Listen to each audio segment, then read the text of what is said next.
l'année 2024, nous avons beaucoup de projets pour vous. Nous avons rédigé notamment ce livre, Le voyage vers soi. Le voyage vers soi pour atteindre l'ikigai. C'est un document que le cabinet a rédigé pour votre plaisir, avec le coach Pognon et l'appui de l'ordre des coachs en développement intégral. Nous vous recommandons ce document. Vous pouvez l'avoir au sein du cabinet ou dans les supermarchés.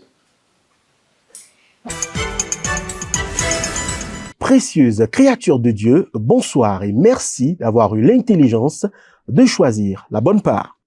Si le succès est un résultat heureux obtenu par quelqu'un, il semble logique que chacun de nous désire le succès dans sa santé, dans son foyer, dans ses affaires. C'est quoi réellement le succès? Quels sont les domaines dans lesquels on peut avoir du succès? Y a-t-il une thérapie du succès? Et si oui, quelle en est la substance?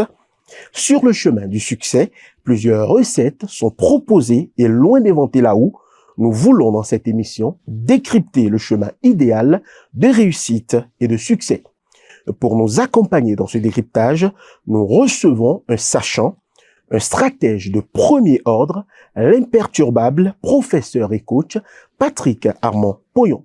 C'est tout de suite et maintenant, depuis le studio, comme l'an Bernard Poyon. Surtout, n'oubliez pas de liker et partager cette émission pour contribuer au bonheur de l'humanité. Coach Poyon, bonsoir. Bonsoir. Allons-y d'emblée, c'est quoi le succès selon vous? De façon banale et simple, comme vous le savez, j'aime être simple et banal. Je dirais que le succès est un résultat heureux obtenu par quelqu'un dans un domaine. Donc, quand j'obtiens un résultat heureux dans un domaine, je dirais que j'ai le succès dans ce domaine. Tout le monde a-t-il droit au succès? Oui, évidemment. Dieu nous a créés avec les mêmes chances. Nous avons tous droit au succès. Si quelqu'un pense le contraire, il se trompe. Il se trompe lamentablement.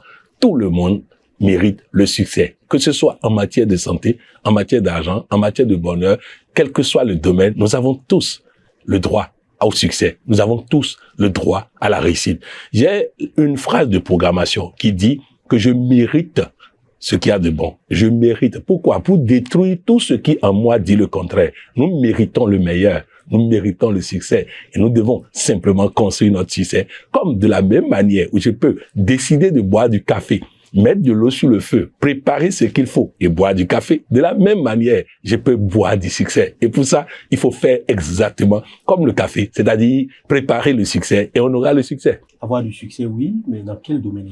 Dans tous les domaines. Le succès est disponible dans tous les domaines. Le succès est disponible en amour. Le succès est disponible en santé. Le succès est disponible en argent, en affaires. Le succès est disponible sur le plan professionnel. Tous les domaines, dans tous les domaines, nous avons droit au succès. C'est pour ça que nous sommes conçus. C'est pour ça que nous sommes créés. Pour certains, le succès est son contraire, c'est-à-dire l'échec arrive au hasard dans la vie. Non. Le hasard n'arrive qu'à celui qui vit au hasard. Quand je vis au hasard, je vais arriver à une destination au hasard. C'est-à-dire, je prends ma voiture. Je décide de ne rouler au hasard. Je vais arriver quelque part au hasard. Mais si je prends ma voiture et je décide d'aller dans une ville donnée, dans un endroit donné, à une destination donnée, je conduis comme il faut et j'arrive à cette destination. Donc, le succès ne peut pas être un hasard, à moins que la personne vit au hasard. Peut-on donc se décider, coach, à construire son succès dans tous les domaines de la vie? Oui. C'est une décision. Comme je l'ai dit, je veux boire du café, je décide, je prépare mon café et je bois mon café. De la même manière, je veux le succès, je décide, je prépare mon succès et j'ai mon succès. Plusieurs sachants disent qu'on ne peut avoir du succès sans avoir échoué. Pour le dire autrement, coach, on doit d'abord échouer avant de réussir par la suite. Ils ont raison et tort. Ils ont plus tort que raison. Je vais vous expliquer. Lorsque je ne connais rien, je fais des erreurs et j'apprends de mes erreurs pour m'améliorer et changer ma vie. Sur ce plan, on peut dire qu'ils ont raison. Seulement, je peux aller à l'école des autres. Ils ont déjà échoué et ils ont déjà détecté ce qui ne marche pas. Maintenant, ils ont détecté ce qui marche. En profitant de leur expérience à eux, je vais aller directement au succès sans souffrir, sans échouer. Je vous donne un exemple très simple. Personnellement, j'ai connu la pauvreté. Mais vous imaginez, si j'avais quelqu'un pour m'enseigner ce que je partage avec les uns et les autres aujourd'hui, je n'aurais jamais connu la pauvreté dans ma vie. J'ai connu le chômage, mais si j'avais quelqu'un pour m'enseigner ce que je partage aujourd'hui, je n'aurais jamais connu le chômage. Donc, si je décide de vivre comme si la roue n'existait pas, comme si personne n'a fait une expérience et partage, je vais échouer d'abord et apprendre par la suite. Mais si je décide d'aller à l'école de ceux qui ont réussi, je vais réussir comme eux. Je vous donne un exemple. J'aime bien les exemples. Ce chauffeur a l'habitude de déposer à l'aéroport des gens qui quittent un hôtel donné. Un jour, il prend un monsieur qui sort de l'hôtel pour l'aéroport et il demande au monsieur, « Monsieur, vous êtes riche ?» Le gars dit oui. Il dit, mais comment vous avez fait pour devenir riche? Le monsieur dit, faites demi-tour. Il a fait demi-tour, ils sont allés dans un restaurant. Il lui a offert un repas copieux et il lui a raconté tout ce qu'il a fait sur le chemin de la réussite pour pouvoir arriver à la fortune. Alors il dit à ce monsieur, ça fait près de 20 ans que je suis riche et très riche, mais personne, même pas mes enfants, ne m'a demandé comment j'ai fait pour arriver là-bas.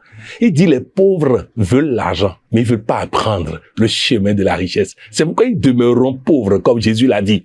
Il dit, je suis riche et très riche depuis 20 ans, et personne autour de moi ne me demande comment je fais pour devenir riche. Voilà pourquoi les gens sont pauvres. Il a annulé son voyage, il a annulé son vol, il a changé son programme pour partager avec ce monsieur le secret de la richesse. Et ce chauffeur de taxi fait partie des plus riches aujourd'hui parce que il a profité de l'expérience de l'autre. C'est important. Nous avons tous appris que l'actuel président du Nigeria, un homme riche, au point où personne ne sait à combien se chiffre sa richesse, était chauffeur de taxi aux États-Unis d'Amérique.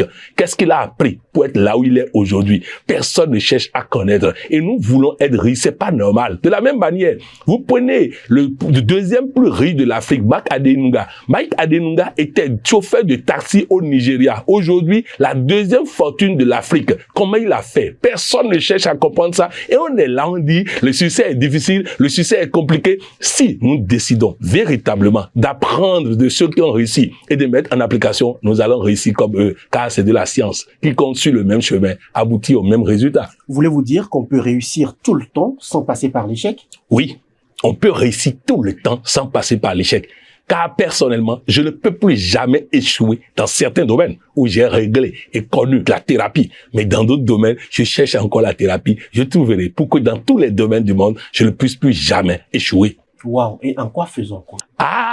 En faisant en sorte de découvrir le secret, la thérapie du succès et d'appliquer la thérapie du succès. Vous savez, c'est un chemin scientifique. Quiconque suit le même chemin aboutit au même résultat. Si je connais la thérapie du succès et que j'applique en permanence la thérapie du succès à tous les événements de ma vie, je réussirai tout le temps.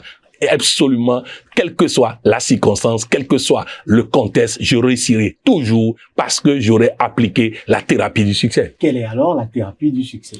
Je voudrais dire que je vais m'inspirer de l'expérience de John Boyd. John Boyd est un pilote américain. Chaque fois qu'il fait des simulations ou un combat au nom de l'armée des États-Unis dans un avion, il gagne toujours. Et on l'a cherché à savoir quel est le secret de John Boyd. Et John Boyd nous a parlé de 4 choses. Il nous a parlé de la nécessité d'observer.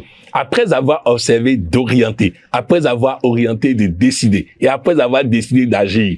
John Boyd dit, si vous observez et que vous n'agissez pas, vous n'avez aucun atout sur celui qui n'a pas observé, car il finira par vous rattraper et vous frapper. Il dit, quand vous rencontrez plus fort que vous, il suffit que vous soyez plus rapide que lui dans l'observation, dans l'orientation, dans la décision et l'action, et vous allez le battre. Alors que si vous attendez que lui, il ait les mêmes informations que vous comprenez que, étant plus fort, il va certainement vous battre. Donc, John Boyd a parlé de l'OODA pour nous permettre de réussir et d'avoir le succès dans toute situation. J'ai donc basé la thérapie du succès sur le cycle de Boyd, c'est-à-dire observer, orienter, décider et agir. Prenons le temps d'aller point par point. Que comprendre par observer? Oh, c'est banal, hein. Observer, ça paraît très simple. Regarder. Regarder dans le but de tirer des leçons. Je vais vous donner un exemple qui va nous permettre de montrer comment nous vivons au hasard. Et donc, ce qui explique que nous avons des résultats au hasard. Chacun de nous ici, ceux qui m'écoutent, comme ceux qui sont dans ce studio, ont l'habitude d'utiliser des billets de 10 000.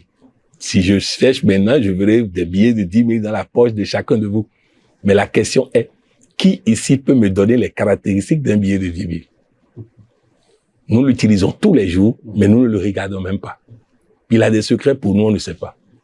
De la même manière, je suis marié.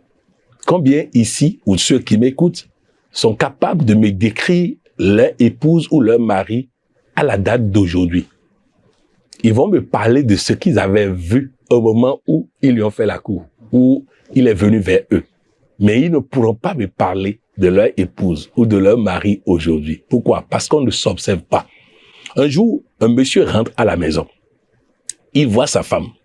Il annonce à la femme qu'il a envie de divorcer parce qu'il est amoureux d'une autre personne. Sa femme lui répond, « Je suis d'accord pour t'accorder le divorce sans rien exiger en retour, mais à une condition. Tu me fais vivre pendant 1 mois ce que nous avons vécu le jour de notre mariage. Au bout d'1 mois, je t'accorde le divorce sans aucune restriction. » Alors le monsieur dit, ce n'est que ça, il n'y a pas de problème. Et la dame dit, le premier jour de notre mariage, quand nous sommes arrivés devant la porte, tu m'as pris dans tes mains, tu m'as amené au lit et tu m'as fait l'amour. Nous allons reprendre ce scénario pendant 1 mois. Le monsieur s'est dit, bon, qu'à cela ne tienne, je vais faire ce sacrifice 1 mois et on va divorcer. Le premier jour, c'était bon, il n'y faisait pas attention. À partir du 3e jour, il dit qu'il a commencé, en prenant sa femme dans sa main, par la regarder. C'est là qu'il s'est rendu compte que sa femme a maigri. C'est là qu'il s'est rendu compte que sa femme a beaucoup souffert. Ainsi de suite, il a fait cette expérience pendant 1 mois. 1 mois après, il n'a plus envie de divorcer. Il dit, j'ai compris cette dame. J'ai aimé de nouveau cette dame. Il est donc parti annoncer à la maîtresse qu'il ne pourra plus l'épouser parce que il veut reprendre son mariage là où il l'avait laissé. L'autre s'est bagarré avec lui, l'a blessé et tout. Et il rentre à la maison et il constate que sa femme est morte. Qu'est-ce qui s'est passé? La femme souffrait d'une maladie, dont je ne dis pas le nom ici, où le médecin lui a annoncé qu'elle allait mourir dans 1 mois. Le monsieur n'a jamais su que depuis des années, sa femme se battait contre une maladie. Il n'a jamais su, parce qu'il n'observe pas sa femme. Et donc, la femme a voulu mourir mariée et le laisser libre que de lui accorder le divorce. Mourir heureuse. Et c'est ce qui s'est passé. Ce monsieur ne s'est plus jamais remarié. Et il a répété tout le temps. Pourquoi on n'observe pas notre femme? Pourquoi on n'observe pas notre mari? Pourquoi on n'observe pas nos employés? Pourquoi on n'observe pas notre patron? Pourquoi nous n'observons pas autour de nous? Pourquoi nous répétons bêtement des choses? Nous décidons bêtement des choses et nous n'observons pas. Alors oui, la thérapie du succès commence par notre capacité à observer. Après avoir observé, coach, on fait quoi? Après avoir observé, tout ce que j'ai appris ne me sert à rien si je continue de parler, d'agir, de faire les choses comme je faisais avant d'observer. Vous avez vu que ce monsieur, en observant sa femme pendant 1 mois, a décidé de mettre fin à ce processus de divorce et à ce processus de mariage là-bas. C'est ça orienté. Donc, il a orienté sa décision. Il a orienté ses perspectives. Il a orienté sa façon de vivre. Il a orienté sa façon d'observer. Vous savez, dans chaque émission que nous faisons, nous devons observer. Vous savez, je lis parfois des commentaires et je me dis, voilà un monsieur qui est tellement sûr de tout connaître qu'il n'a même pas pris le temps de m'écouter. Il a ses certitudes, il est embarqué dans ses certitudes et il refuse de m'écouter. Il faut apprendre à écouter. Il faut apprendre à observer. Et quand j'ai observé, il faut orienter. Cette émission va nous donner la thérapie du succès. Nous allons avoir des gens qui vont observer, entendre pour capter et aussi orienter désormais leur façon de faire. On nous dit, voici le chemin pour avoir le succès. Je peux orienter comme je peux rester là et être professeur à enseigner aux autres comment avoir le succès. Là-bas, les autres vont toujours appliquer avoir le succès, mais moi-même, je n'ai pas le succès. Donc, après avoir observé, il faut inévitablement que je puisse orienter ma façon de voir les choses, ma façon de penser, ma façon de saisir. De toutes les façons, personne ne peut reprocher à Patrick Abraham-Poyon de ne pas observer ou de ne pas orienter ses analyses lorsqu'il a observé quelque chose. Parfait. Nous voilà au bout d'un processus d'observation et d'orientation. Quelle est la suite, coach? La suite consiste à décider. Le monsieur, il a décidé. Après avoir observé, orienté, il a décidé de ne plus divorcer. Il a décidé de refaire son foyer. Il a décidé de réorganiser son foyer. Vous savez, j'ai beaucoup de collaborateurs qui, avant d'être ambassadeurs du développement, avaient décidé de se séparer de leur épouse ou de se séparer de leur mari. Mais ils sont venus. Ils ont découvert le coaching. En observant, ils ont orienté. Après avoir orienté, ils ont décidé de ne pas divorcer, de ne pas faire une nouvelle expérience, de prendre l'expérience ancienne et de corriger ce qu'il faut. Et certains ont déjà des succès, d'autres l'auront après avoir appliqué les autres aspects. Mais retenez ceci, celui qui a observé et donc qui a l'information, qui n'oriente pas et surtout qui ne décide pas, n'a rien. Je vous donne un exemple très simple. Les événements arrivent dans notre vie, non pas parce que Dieu ne nous protège pas, mais il a dit qu'il ne nous éprouvera pas au-delà de nos capacités. Alors face aux événements, si nous observons, nous orientons, nous décidons, aucun événement ne viendra nous s'imposer à nous. Aucun événement ne viendra nous empêcher de continuer jusqu'à tout réussir. Donc, il faut décider, prendre une décision, décider de ce qu'il faut faire. J'ai l'habitude de dire que si vous faites une réunion et vous ne prenez pas de décision, vous avez fait du bruit. Là, j'ai fait animer une réunion. La réunion a duré 1 minute 30. Nous sommes arrivés, presque tout le monde était en retard. Nous avons ouvert la réunion, nous avons vérifié le quorum n'est pas atteint, nous avons clôturé la réunion en décidant qu'elle aura lieu une autre fois. Et nous sommes sortis de la salle. Les retardataires sont arrivés, on leur a annoncé que la réunion est terminée. Voilà une réunion. On a pris une décision. La décision de ne pas tenir la réunion. C'est ça. Donc si vous ne prenez pas de décision dans votre vie, si vous observez, vous orientez, vous ne décidez pas, vous devenez une grenouille molle. Parce qu'une grenouille qui prend son énergie à s'adapter et qui ne décide pas, deviendra une grenouille molle. On comprend de plus en plus la thérapie du succès. On doit donc observer, ensuite orienter, puis décider. Après cela, que faut-il faire? Il faut agir. Une décision sans action n'est qu'une perte de temps.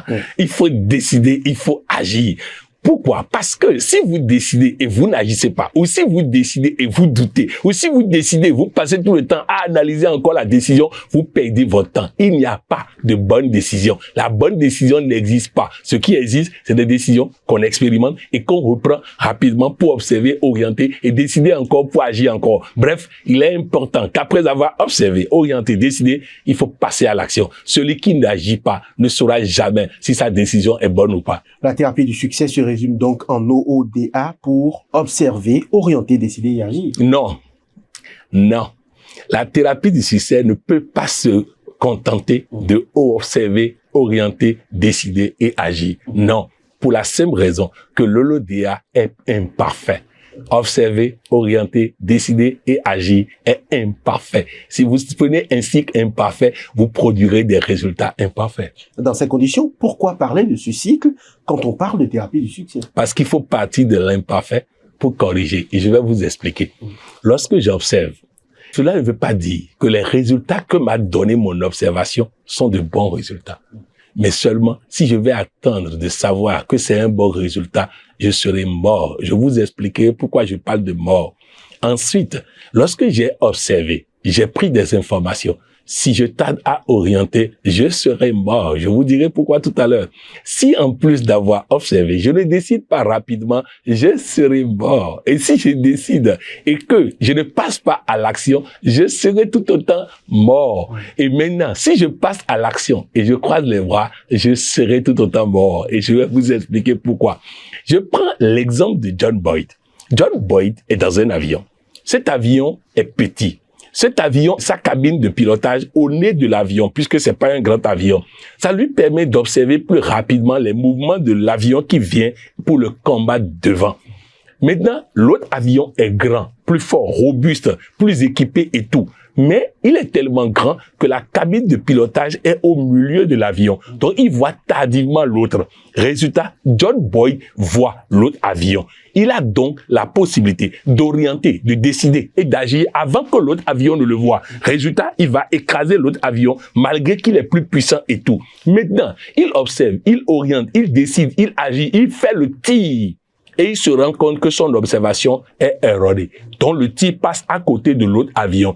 Résultat, si après ça, il cesse là à ne rien faire, il est mort. L'autre va le voir et l'écraser. Donc, après avoir tiré, il doit prendre l'information. Est-ce que le tir là est allé à destination? Non.